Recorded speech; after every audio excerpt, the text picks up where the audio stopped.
Our control. Okay. Okay. This is called zygote. Now then you should a little bit think how one cell can finally make the complete organism. It is just like only the 40 weeks of time. Then single cells start to divide by mitosis, and also the lot of changes happen in the cells to make different structures, right? So we just discuss until certain level. So when immediately after the fertilization, then the cells start to divide by mitosis. But then cell is coming to the uterine wall, so it is already divided many times, and we can see a small mass of cells, and also it has small a sac or cavity called blastocyst. So then it's a advanced stage of blastocyst coming onto the wall of uterus to deposit in the uterine wall.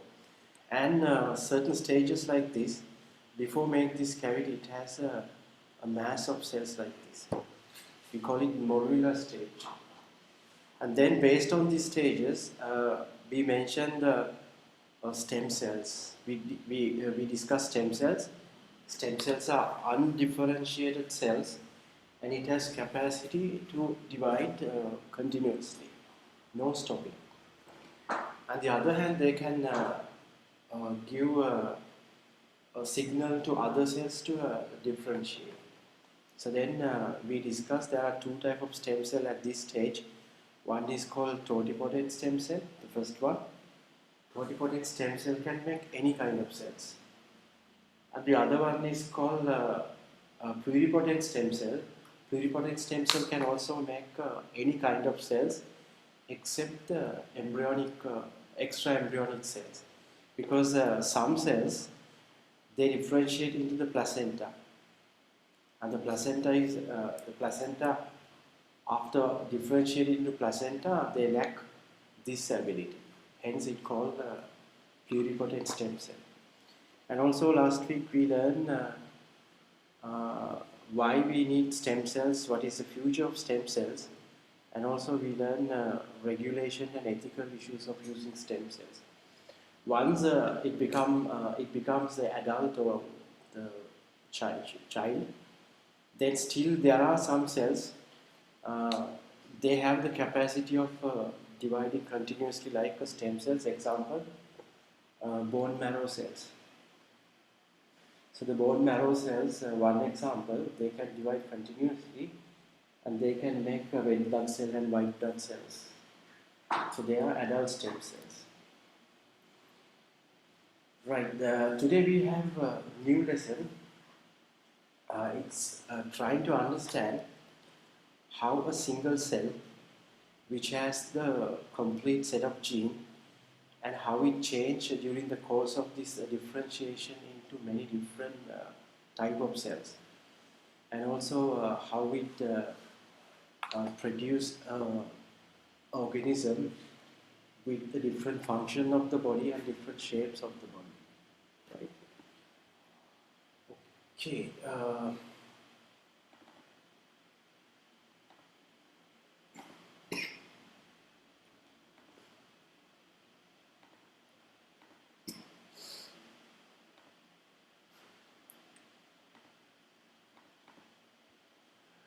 Right, we quickly look the embryonic development, how the shapes are changing when embryo is developing to complete organisms, right? You can see many parts of the body is developing: ear, limbs, the hands, legs, face, eyes. So these are actually the differentiation of stem cells, and controlling the stem cells to make all these structures.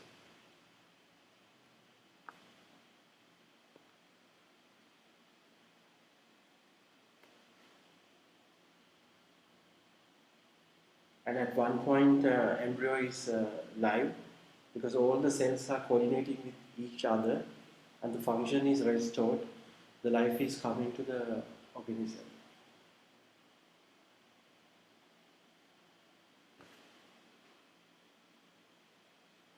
Yes.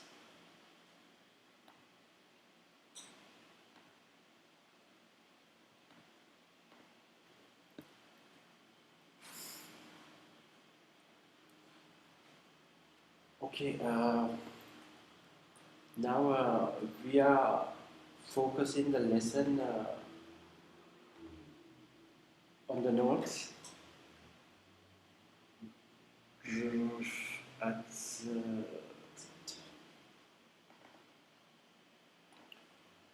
okay, page number 50. You have a title called Gene Expression Control and Differential Gene Expression.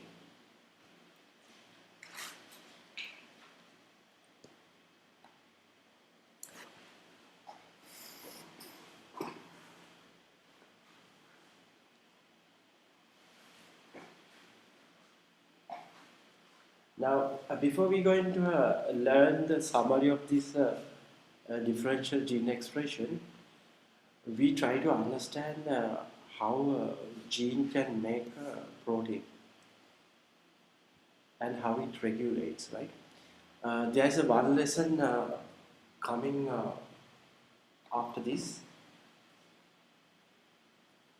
I will take that as an example because in lessons you don't want that part for the exam very. Yeah, that's not coming as a big lesson for the exam, but that one is just for the understanding.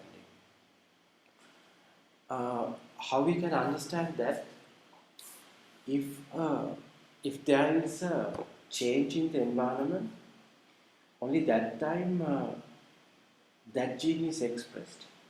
Otherwise, when there is no change, then that gene is not expressed. So when any kind of a changes we can understand as a chemical.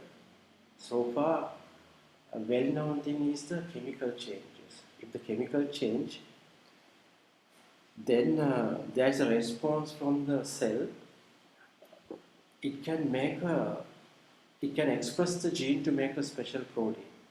That protein finally help to handle these changes. For example, we take the common thing, common like very common one.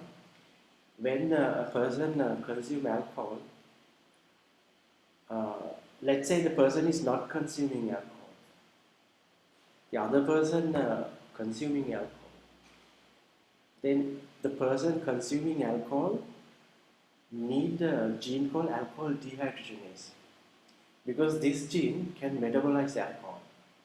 Otherwise, alcohol concentration will increase. It's like a chemical. That chemical concentration increases the toxic level. But that person, when alcohol is getting into the cells, especially liver cells, then liver cells can express this gene. Then alcohol dehydrogenase enzyme concentration is high, then it can break down alcohol into non-toxic product. But the person who is not consuming alcohol, there's no point of expressing that gene because he's not taking alcohol. That's one example that you can easily understand, right? But the lesson given in the textbook, just for the understanding, come as like this. It is called lacoperon.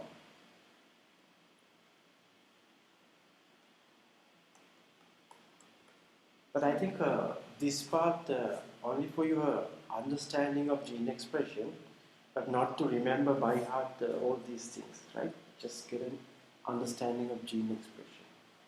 Now, when we try to understand lacoperon, what is lacoperon and why it is important and what we can learn from this lacoperon is the questions.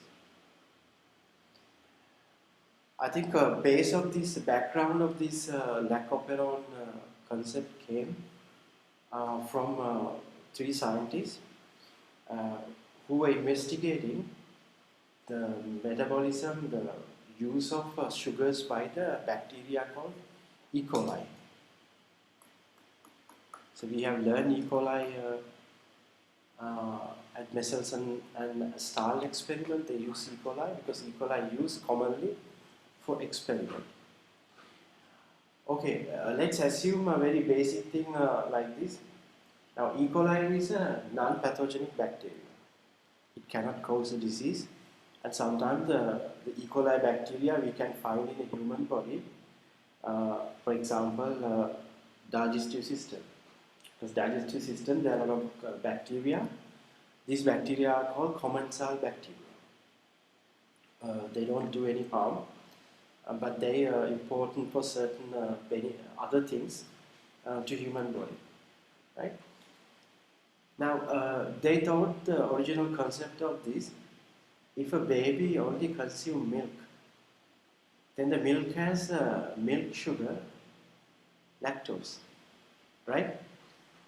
Then E. coli depend on lactose, so you can use lactose, and lactose is sugar for E. coli.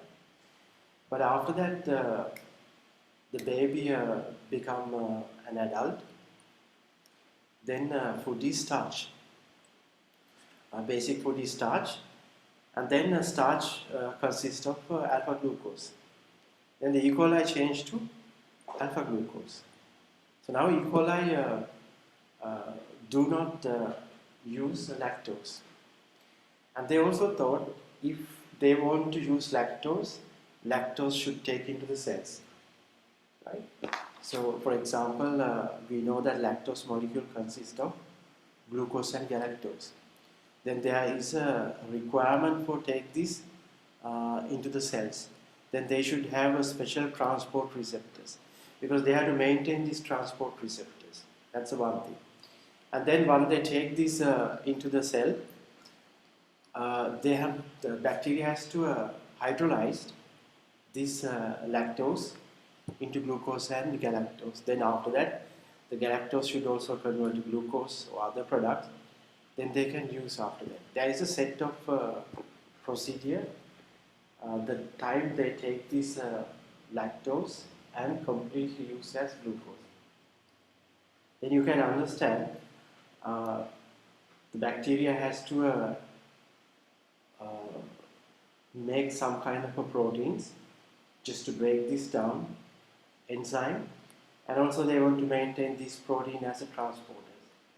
So it's a quite different work if they completely use lactose. But when it change to glucose, then the glucose is a single molecule. Then bacteria need another transporter to take glucose, and then again bacteria can use glucose. Right? Probably they have to again make this protein, and usually when there's no requirement for enzymes or proteins, organisms do not maintain this because there's no requirement. When there's no requirement, the best thing is to stop everything. So when we understand stop everything, you can recall the basic knowledge of the gene expression, what you learned under protein synthesis. That means DNA molecule has a specific region, we call it gene, and gene transcribed into messenger RNA by transcription. And after transcription, this mRNA is going to the ribosome, and ribosome can make the proteins by translation. Now the protein expressed. Now you can see this process use a lot of energy and resources. But the organism, when there's no requirement to use these things, they are not using the resources and energy. So this is the base for this understanding of the gene expression in prokaryotes. I think we can learn the mechanism of gene expression by learning this lac operon theory. That is the the basic of this lack of error. Now you understand one thing. The gene produce protein, we call it expression. The complete process is expression. So let's see, starting from this point, the gene start to make mRNA protein. So complete process is called expression, gene expression. Now gene expression not happening for all the genes, only for certain genes, and other genes they are not expressed. Maybe they are not expressed at all. Some express when there is a requirement, and some may be expressed continuously because its requirement is there. Now this kind of different level of gene expression is come as a differential gene expression. Now you understand what is gene expression. It's a complete process of making protein. Differential mean maybe not at all expressed. They express when there's a requirement, and it express on a daily basis. Okay, any question from your side? Okay, Sanjun cannot join. Yeah.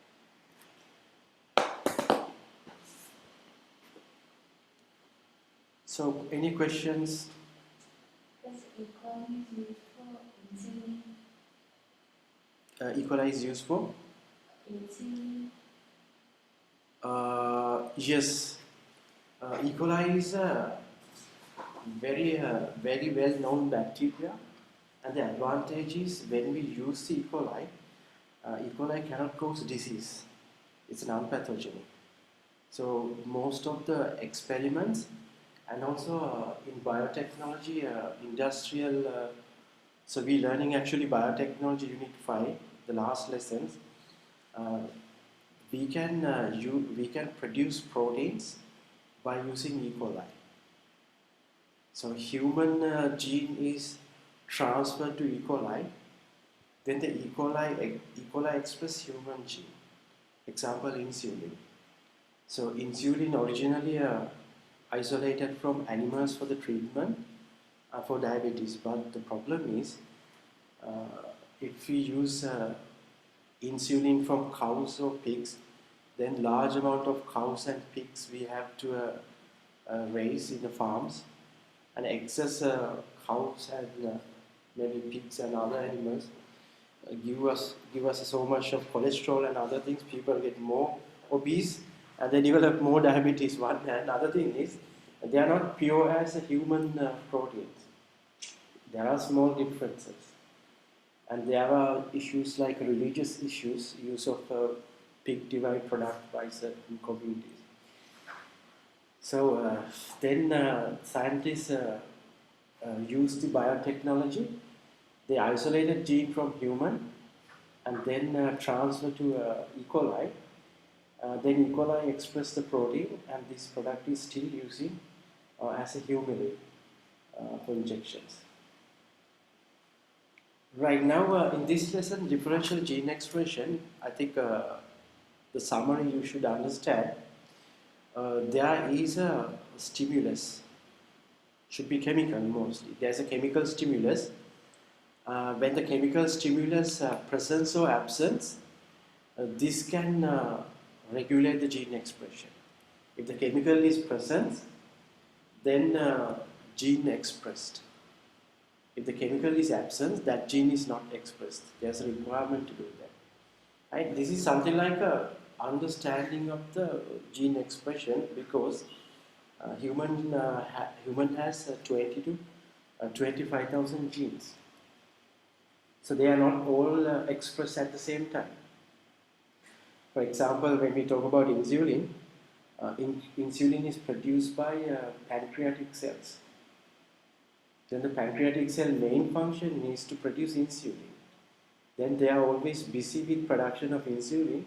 As a result, pancreatic cell differentiated into insulin producing cells, and they respond to the chemicals. That means chemical response comes, they release insulin.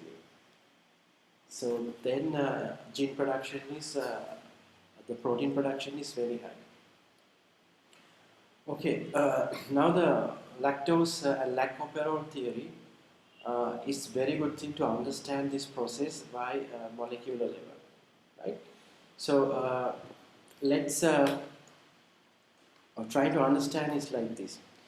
Now you will also learn if we take this as a DNA molecule. So let's assume this one is a DNA molecule. We know that DNA molecule is a long a molecule with two strands maintain specific order of the nucleic acid. This specific order of nucleic acid can make the changes, right? Okay, now you should also understand when we call a specific region, let's say this part is a specific region, then we can call it's a gene. But you will understand also the DNA molecule has other regions which is not functioning to produce the messenger RNA, but it helps to regulate the gene expression. Right?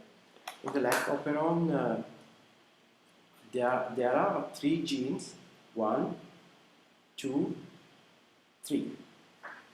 Three genes they line up together and they express same time. And these three genes are called LAC Z, LAC A, and LAC. This one should be LAC Y and LAC A. Should be correct.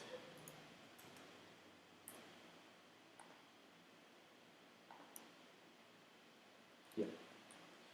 Okay, these are the three genes, and the three genes can at the same time make the messenger RNA. One messenger RNA and one messenger RNA, one messenger RNA. These messenger RNA transcribe and after that translate to make a proteins. Then this protein, you don't want to remember these names. One is called beta galactosidase, the first one. Second one is called permease. Third one is called transacetylase. So now we understand the beta galactosidase. They can break this lactose molecule inside, that's enzyme. And a permease is a transport protein. So likewise, they have a specific function to take lactose into the cells, and lactose convert into glucose, and the bacteria can use glucose. Okay, now there is another region here. This region is called operator region, and there's another region is called promoter region, right? And somewhere here there is another region called regulatory region. Like there are many regions, so I think it's a good time that you can understand DNA molecule has many regions. It is not only to make genes, but also to regulate the gene expression. Right? Now, what is usually happening when there is glucose available? Right? When glucose is available, then this regulatory gene produce special protein like messenger RNA, and then it make a protein called a repressor. Now, repressor bind to this region. Repressor bind this region and it blocked. If you remember protein synthesis transcription, which enzyme responsible to make messenger RNA is RNA polymerase. So RNA polymerase enzyme, let's say this one is the RNA polymerase enzyme. This RNA polymerase moves forward and then it can make this messenger RNA. Now in the absence of lactose, the lactose gene is blocked by the repressor. It binds to this region and RNA polymerase cannot activate, so there is no production of any of these proteins. right? So when the organism shift to glucose, to lactose. Now this is the glucose. This is the glucose situation. They take glucose, and now the region operator region is blocked by the RNA by the repressor molecule. Then RNA cannot make this gene. So when the organism shift to lactose, what is going to happen? Lactose molecule can bind to the repressor. So lactose molecule bind to the repressor. This should be a chemical change, right? The lactose is the chemical which change the shape of this repressor. So it cannot no longer bind to DNA and it moves away from this region. Then RNA polymerase can activate, so it can make all these proteins. So then they can use lactose. Okay, this one is just for the understanding, but we will come to this what you need for the exam, what point to remember in the next lesson, and I think we can also check this one different way.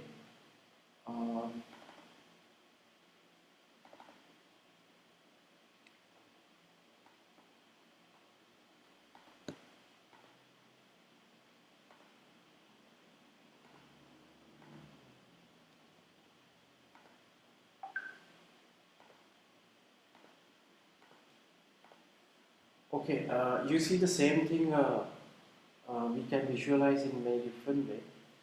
There are three genes, that's a coding region, and these are regulatory region. And here we have this operator region and also promoter region.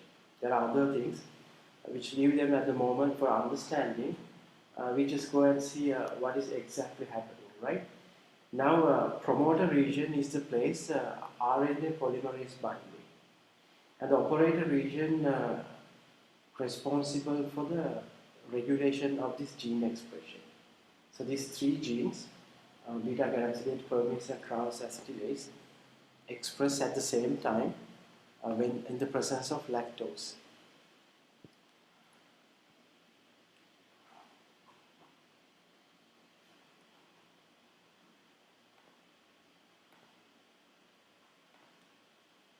Okay, now in the presence of glucose, it activates these genes, and then it makes these regulatory proteins. So regulatory proteins bind to the operator region and it blocks the operator region. So if the glucose present, regulatory region, the operator region is blocked. Then there is no expression of the gene. So RNA polymerase bind, it cannot make the protein.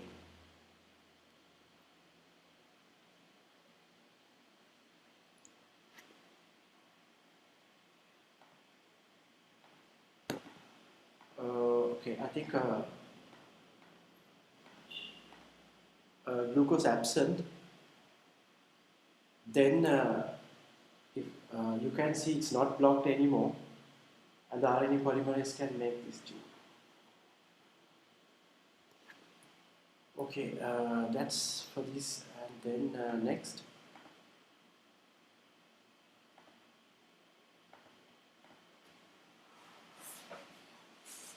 Okay, now we can move to the lesson differential gene expression.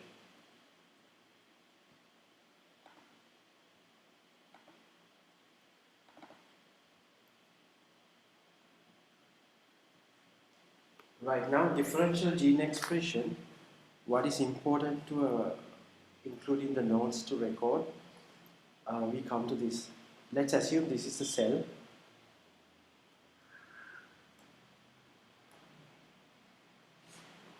Okay, now we start same thing but very precisely how one gene expressed and the other gene is not expressed.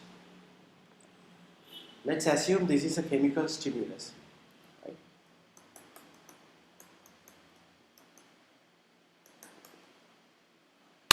So this chemical stimulus can make change to the cell.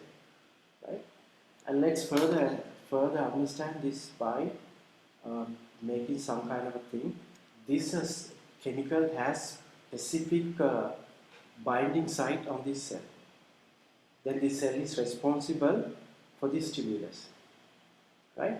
So when it binds to the receptor, it can bring the message to the nucleus, to the DNA molecule. Then this stimulus can either stop gene expression or activate gene expression. It's not always we can say stimulus can activate gene expression, but we can say it can stop or it can start. This start and stop generally we call a switch on and switch off.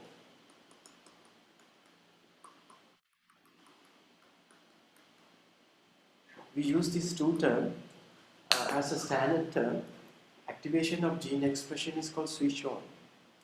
Inactivation of gene expression is called switch off. Right? So then what is going to happen if it is activate? If it is switched on, then it produces a messenger RNA by transcription. And the messenger RNA now move into the ribosome and it produces a protein by translation. Now these proteins, newly synthesized protein, can make the change to the cells. This protein is making the change to the shell. So we call it a differentiation now. So this cell is changing to different shape. The cell is changing to different shape and function. Right? So I think important points now we can label. There should be a chemical stimulus. There should be a chemical stimulus, let's say externally, now it's coming outside.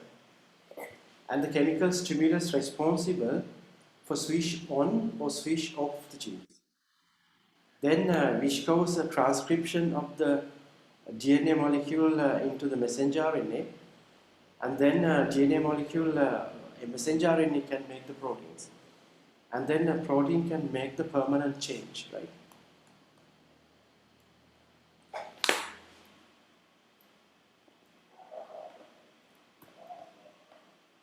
Right, in exam, usually you are not asked explain what is how the process of differential gene expression. The question is asked many different ways because they are giving like a example. There is a cell like this, and scientists use some chemicals. They added this chemical. After that, scientists can produce a special cell type, and this cell is a little bit similar to the heart muscle cell, and explain how this process happens. Then it's important that you have to highlight these points, right? Here there are 7 points. There is a correct stimulus. It's a chemical stimulus. Some genes switched off and some genes switched on. mRNA from switched on gene transcribed, then mRNA translated. I will leave this one later on because you haven't learned epigenetic modification. We will come to learn this as a different topic, right? So then the 6th point is protein synthesized, different protein produced, protein permanently made, cell to become specialized. Now you see this except the epigenetic modification, I have highlighted these 6 points. So you can copy this picture onto the notes section. And the 7 points given below these notes.